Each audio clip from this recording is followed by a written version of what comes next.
It's a giant leap for a country 80% of whose military hardware is of foreign origin. India on Saturday attempted to put itself on the path of self-reliance by beginning the assembly of a 40,000-ton indigenous aircraft carrier at Kochi. So what's the big deal about this indigenous aircraft carrier which will be built here in these docks? Well, this will herald the arrival of India as an expeditionary power capable of launching airstrikes 8,000 nautical miles away from its shores. And all this muscle will be Swadeshi. Over the next 10 to 12 years, we hope to place orders for something like 60 more platforms. India's very own carrier will be a floating airstrip, 260 meters long, 60 meters wide and as high as a 14-storied building.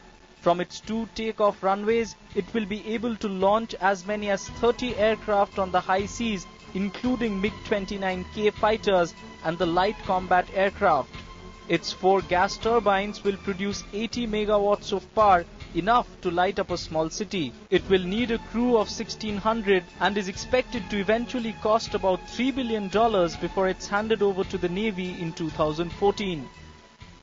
Over 875 of these blocks have to be welded together to make up India's first indigenous carrier.